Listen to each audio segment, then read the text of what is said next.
Good morning mga kadondon. So today's vlog is kailangan na natin tapusin yung mga project natin yan. Second coating to fourth coating natin yan. Tingnan natin guys kung kikintab siya. So that's it. Intro. Pasok.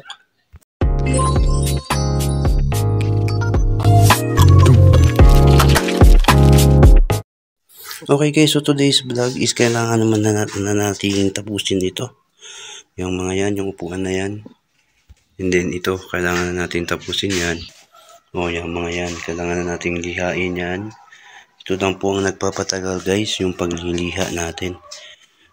Okay guys, no further explanation, let's get started. Paint na po tayo, paint na natin yan.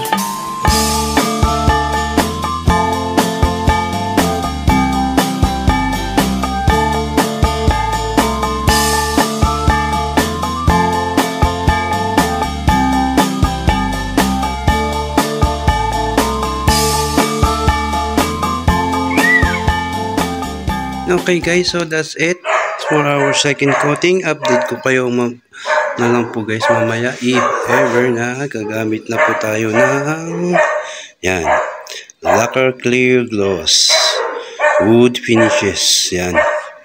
Basta at least satisfied na ako. Okay, that's it guys, mamaya na ulit. Okay guys, so tapos na po tayo sa ating table varnish painting. Ang next na natin gagawin is i-apply na natin itong ating clear lacquer gloss ng Davies. Yan, sa ating pinaka top coat. So, hanggang third coating lang siya guys. Yung last ng third coating ko so guys, hindi ko na hinaluan guys ng thinner. Pure na varnish na lang po ang ginamit ko. Yan, ito lang po yung ordinaryong varnish na aking in-apply. Okay guys, let's get started. Mag-top coat na po tayo for our finishing. Let's get started. So, magtimpla na po tayo ng ating clear gloss lacquer. And then, ito po yung ating urethane thinner. Sinalin ko lang ito dyan. Ito po siya. Para sa ating glossy. So, 100% po tayo dito guys. 100% po tayo dito sa lacquer. And then, 20 to 30% po tayo dito sa thinner. Ito lang po yung mix ko. Wala po ibang halo. So, okay guys, let's get started.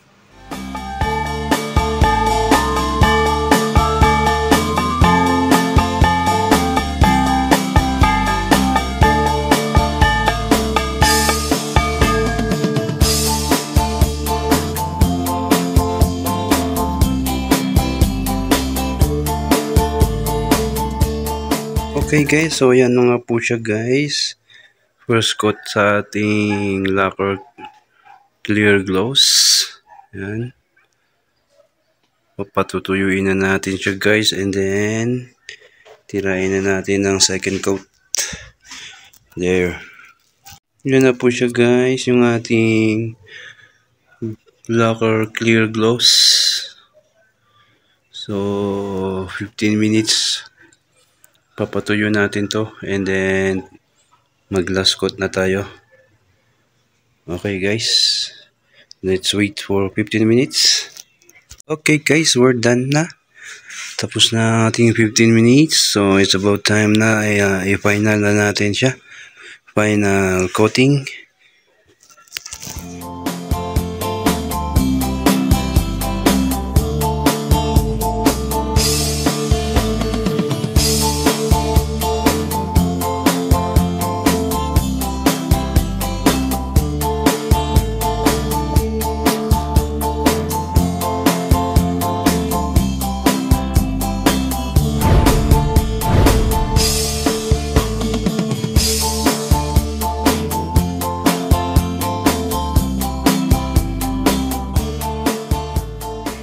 Okay guys, it's about time na natin namang lihain yung upuan. There. Nandun na po yung ating table. Okay guys, let's get started. Yan guys, lihain na natin to ng 80 grit. And then, pintura na natin siya ng sanding clear.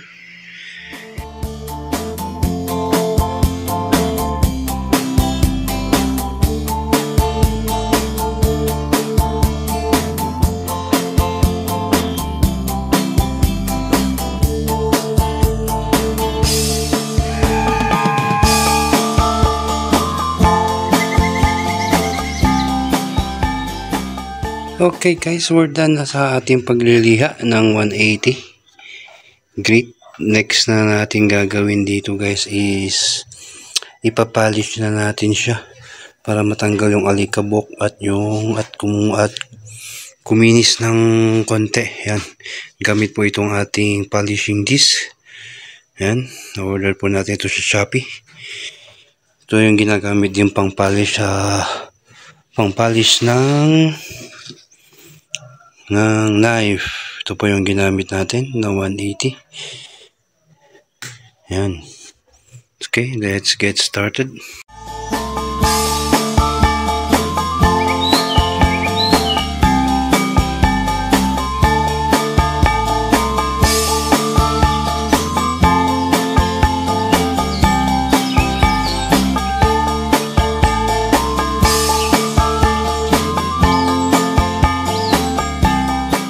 Okay guys, so ganyan po yung proseso natin sa pagpapolishing na ito. Yan. Once na sanding sealer na natin yan, kikintab lang siya. Importante kasi is yung makinis siya, madulas. There. So, update ko na all kayo mamaya guys. Okay guys, we're done na po sa ating pagliliha. Yan.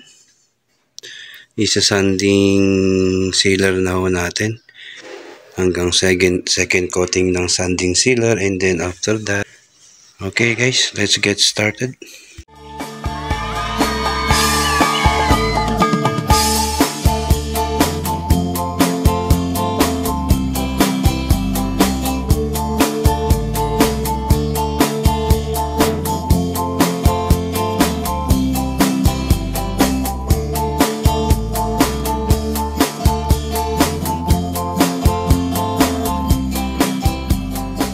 Okay guys, tapos na po tayong mag-sanding sealer. Everything is good naman guys. Makintab, makinis. I think hindi na natin kailangang lihain to. At hindi na rin natin kailangang i-second coating. Ganun lang pala ang paraan niya. Kahit na brush lang yung ating gagamitin, all goods pa rin naman siya guys. There. Very shiny. Very smooth. I think diretso na natin yan guys, barnisan. So, ganyan po magiging processing natin sa mga ibang upuan guys. Okay guys, let's get started. Timpla-timpla na muna ako.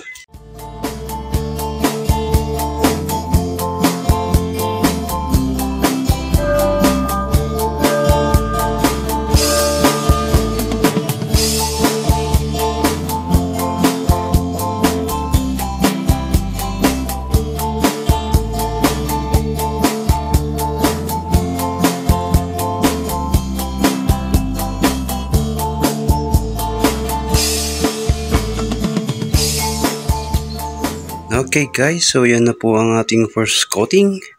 Everything is good. Patutuyuin lang natin yan ng 15 minutes and then tirain na natin siya ng second coating. Hanggang third coating lang po tayo dyan guys. Yan ang ating varnish, maple varnish na gamit guys. Tambay-tambay lang muna. Update ko po kayo mamaya. Okay guys, tapos na natin na second coatingan. It's about time na guys para sa ating final varnish. So yung varnish na final natin is hindi ko na po siya haluan ng thinner. Pure lang na maple varnish. Yan, all goods naman siya guys. Ito lang nagpapangit. Kasi naanay talaga to guys. Okay. So, after natin siyang finalize, diretso na rin po tayo guys sa ating top coat, yung clear coat natin guys. Diretso na tayo after nating ipatuyo ito sa ating final coating ng varnish. Ito guys, i-clear coat na natin siya. Here. Clear glossy. Okay, let's get started.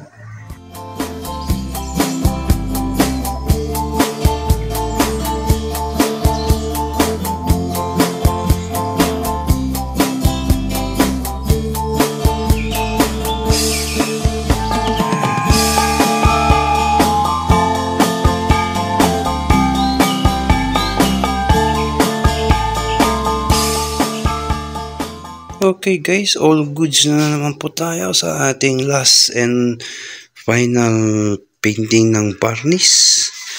So I think protektahan na natin siya ng ating top coat, glossy. Yan guys, oh, nakintab naman na siya. Pero kailangan natin protektahan yung kintab niya yan guys. There.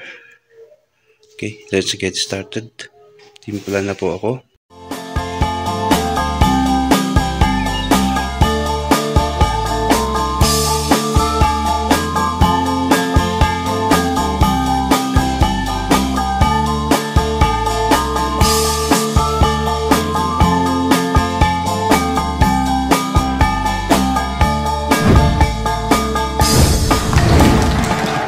Chair na naman po ang ating i-restore. Yan. Diretsong paint na yan. So, ganyan po ang ating proseso. Isa-isa po natin silang i-restore hanggang sa finishing. And then, patutuyuin po natin sila. Yan. So, bali guys, apat kasi ito, apat.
Okay guys, so ito na po yung aking problema. Ang mahirap sa lahat, yan. Buti binugahan natin siya ng borax. There, sobra ng pagkahukay niya. So, wala akong magawa kundi hukayin talaga siya. Ang lalim ng kain niya, kagat niya. There. Yan o, mga kinain ng anay. There. Hukayin ko to. If ever na mag-end sa gitna, saka ko na lang siya patungan ng kahoy. Puputulan lang dito sa lagyan ng kahoy. Okay. Grind na muna ako guys.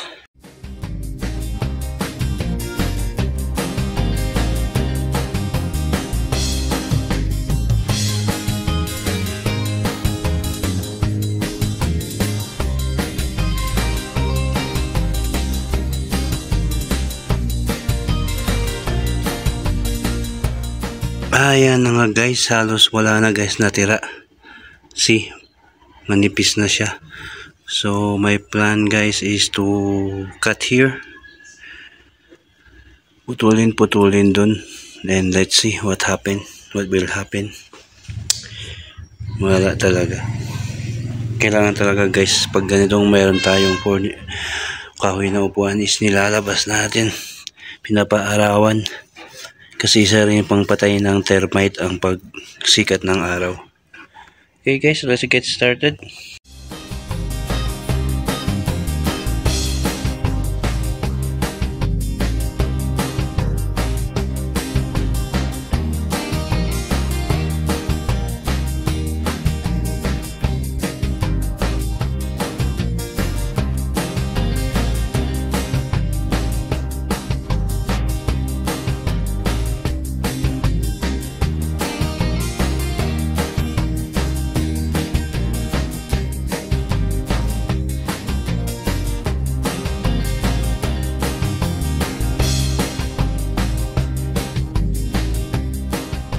Okay guys, ayan na nga po siya guys, oh.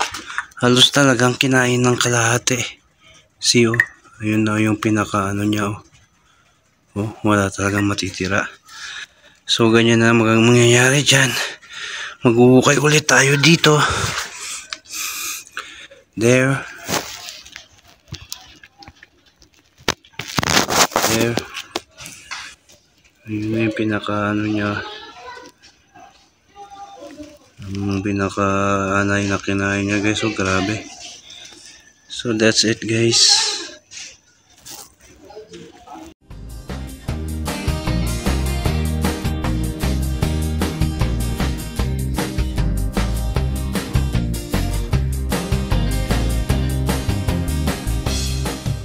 Good morning. So it's another day na naman po tayo. So kahapon nag-spray ako ng borax dito sa ating naanay.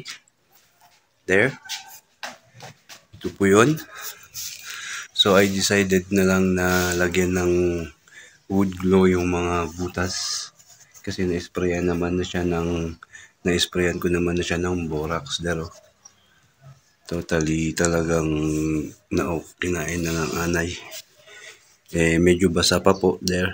Basa pa po yung borax natin.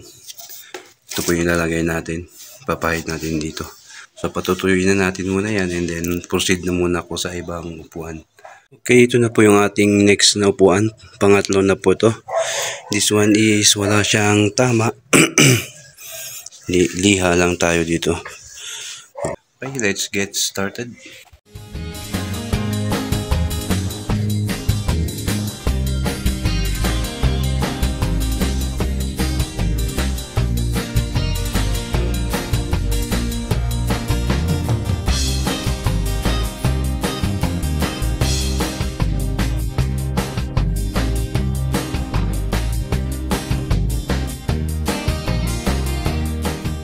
Okay guys, time to put the shell wood, ating wood glue. Lagyan natin doon sa mga butas guys.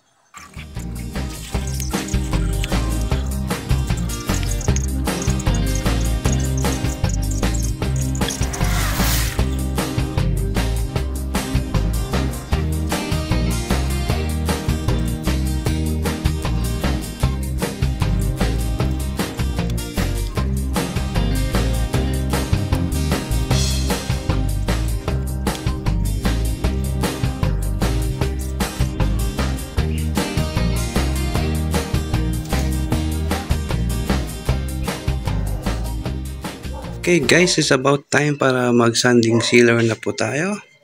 There, everything now is good. Nalihaan na natin lahat-lahat guys.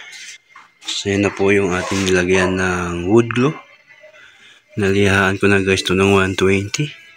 All smooth. So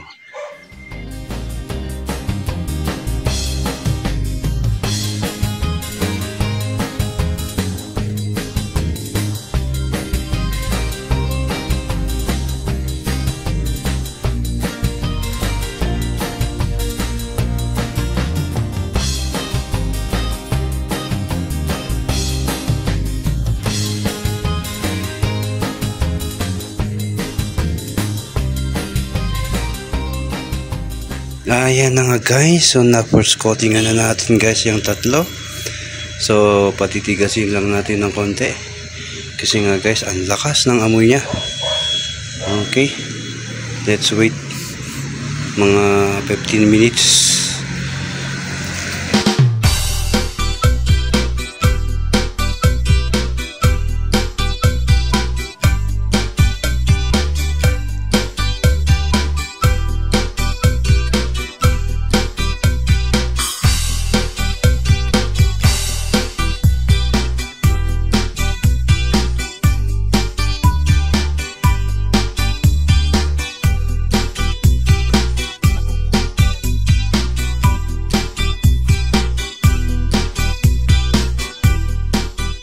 Okay guys, all goods na po tayo.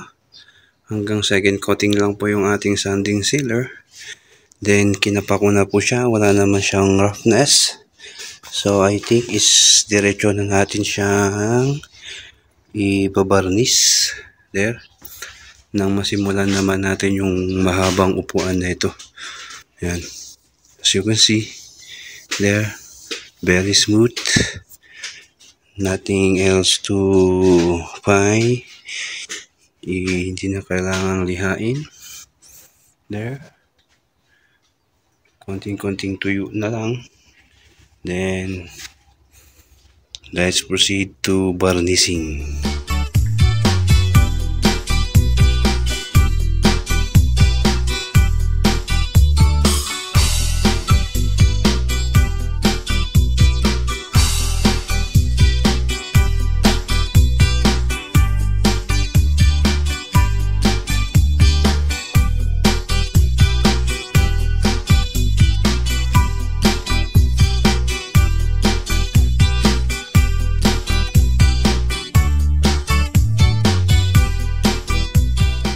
Ayan na po guys, we're done for our first coating. Yan. There. Yung mga chairs natin. So, in just a minute, bibirahin na naman natin yan ng second coating hanggang third coating. Okay. Hindi mo cute is it? Sige po.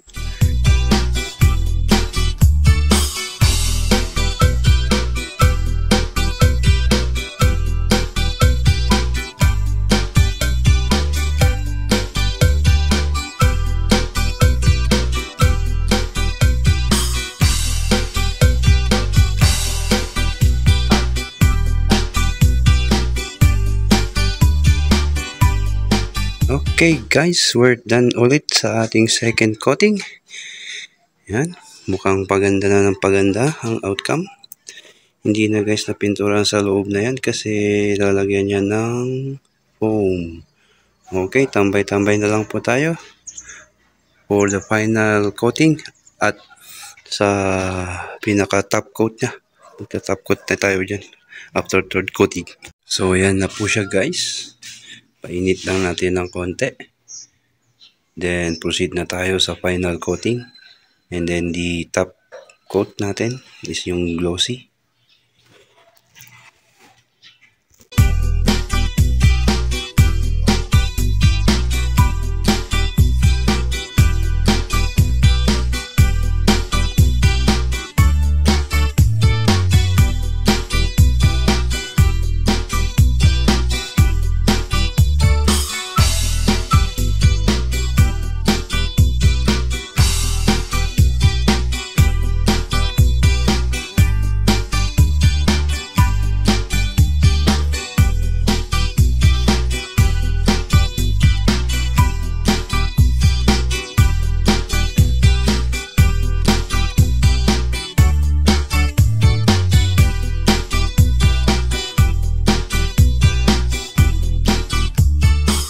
Okay guys, tapos na po tayo sa final coating ng ating pagbabarnis. And there, it's about time now guys para sa ating clear coat. Ang ating top coat. Yan. And there. So, just wait for 30 minutes. Then, top coat na po tayo. There. Yan na po sila. Painitin lang natin yan ng 30 minutes.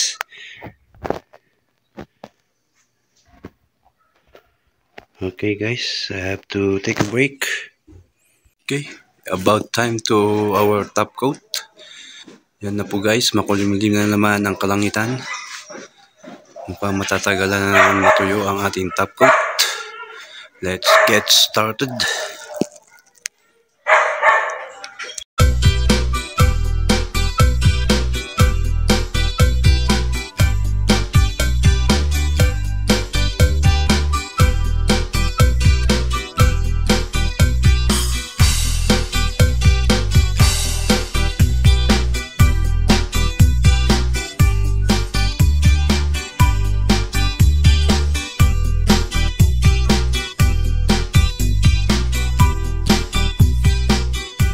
Okay guys, we're done na po dyan sa tatlo.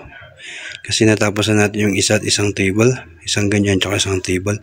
So, baling next na natin guys is yung mahabang upuan na ganito na napo-fold yung sandalan niya. So, yan na po yung clear coat natin. As you can see, makintab na siya. Very shiny. So, patutuyuan lang natin yung ilang oras. And then, proceed na po tayo guys dun sa pagliliha natin dun sa isang mahabang upuan na tulad din nito. Okay guys, update ko kayo mamaya. Bumalik na po si Mr. San.